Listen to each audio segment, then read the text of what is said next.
Hello everyone, সবাইকে আমাদের এই স্টাডি জব ত্রিপুরা ইউটিউব চ্যানেলে স্বাগতম। আজকের ভিডিওটা স্পেশালি জিআরবিটি গ্রুপ ডি ক্যান্ডিডেটদের ফাইনাল মেরিট লিস্ট বিষয়ে।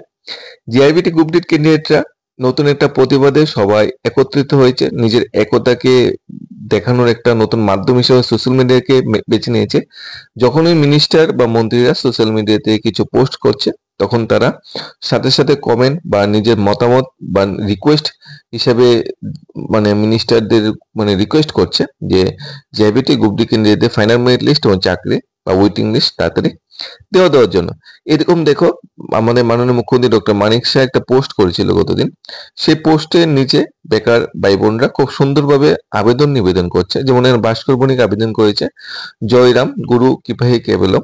আদরণীয় মুখ্যমন্ত্রী, 4 বছর চলে গেছে এই জিআরবিটি গ্রুপ ডি রিক্রুটমেন্টের প্রসেসটা শেষ হতে। আর দেরি না করে আমাদের বঞ্চিত করে রাখবেন না, দয়া করে পাবলিশ করুন এই মাসের মধ্যেই আপনার কাছে করজোড় নিবেদন।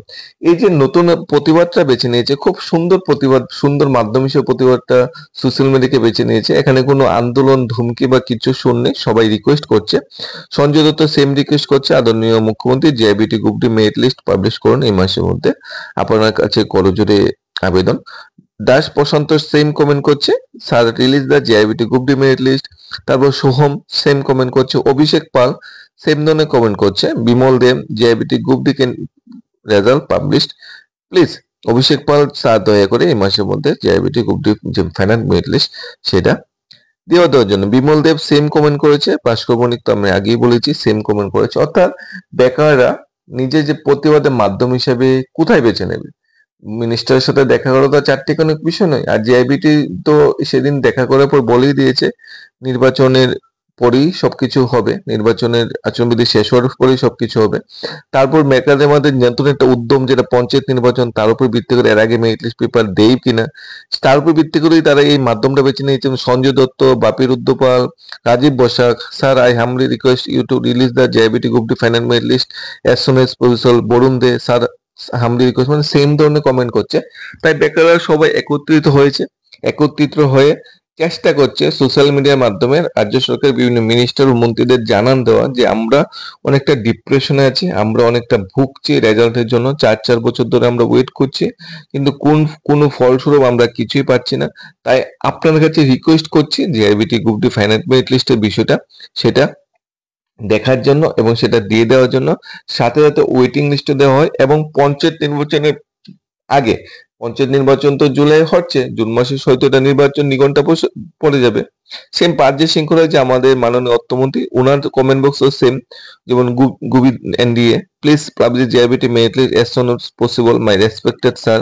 রাজ্য Samanta, please publish GIBT merit list as soon possible respected sir.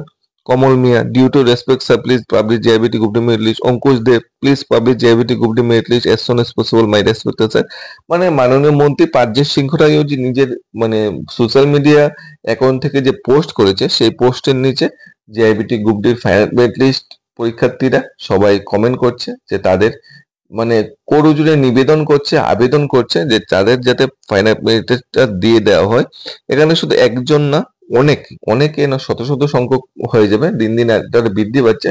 সবাই এই ধরনের কমেন্ট করছে। এই ধরনের কমেন্ট কিন্তু আগেও করা হয়েছিল, এই প্রথম কিন্তু নয়। মাননীয় টিঙ্কু রায়ের যে কমেন্ট বক্সে, ওনার কমেন্ট বক্সে সেম ধরনের কমেন্ট দেখা যাচ্ছে। মাননীয় সুশান্ত চৌধুরী মহোদয় যে মিনিস্টার আছে, ওনার যে সোশ্যাল মিডিয়া অ্যাকাউন্ট থেকে পোস্ট করছে, সেখানেও সেম ধরনের কমেন্ট পরিলক্ষিত হচ্ছে। মাননীয় মন্ত্রী রতনলাল, যিনি মাননীয় এগ্রিকালচার এন্ড পাওয়ার মিনিস্টার, ওনার কমেন্ট বক্সেও সেম ধরনের কমেন্ট। যে সুশান্ত চৌধুরী উনি একটা পোস্ট করেছিল, সেই পোস্টের নিচেও কিন্তু কমেন্ট বক্সে এই ধরনের কমেন্টই আমরা দেখতে পেরেছি। আমরা দেখিনি কি ধরনের কমেন্ট এসেছে। এই যে ভাস্কর বণিক বাম এই ধরনের কমেন্ট করছে, স্যার হামলি রিকোয়েস্ট করছে release the GIBT merit list.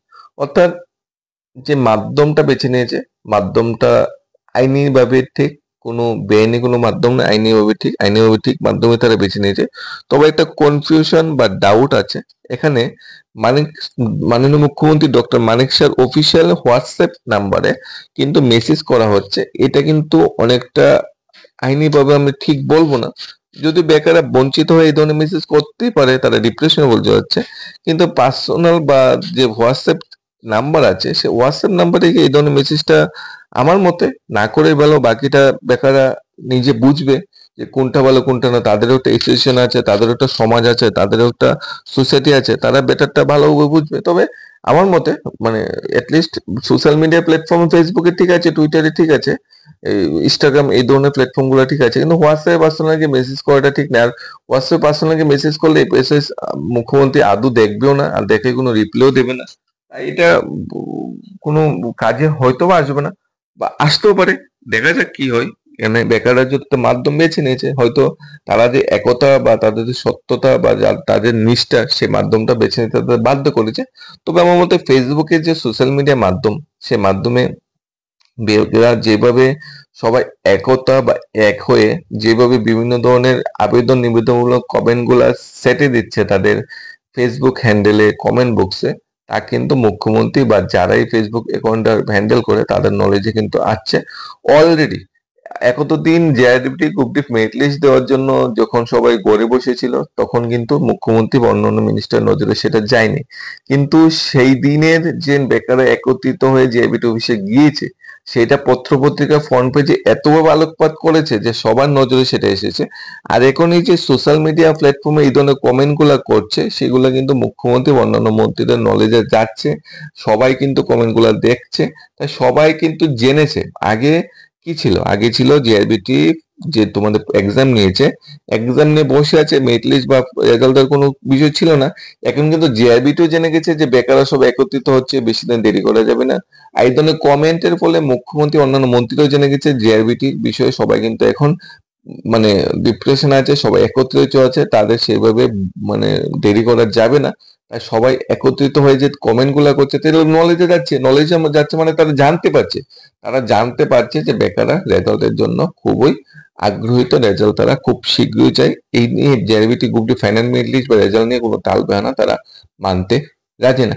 Salute জানায় জেআরবিটি গ্রুপটি ফাইনাল মেরিট লিস্ট প্রাপ্ত ক্যান্ডিডেট মানে যারা পাবে তাদের, এবং সেলুট জানাচ্ছি যারা একত্রিত হয়ে এই ধরনের আন্দোলনের পথ বা আন্দোলন পথ খুঁজে নিয়েছে। এখন দেখো, সবাই কিন্তু সেই ধরনের আন্দোলনে বেছে নিচ্ছে না, হয়তো 4-5 জন 10 জন সেই ধরনের আন্দোলনের পথটা শুরু করেছে এবং সবাই তাদের পাশে আছে এবং থাকবে।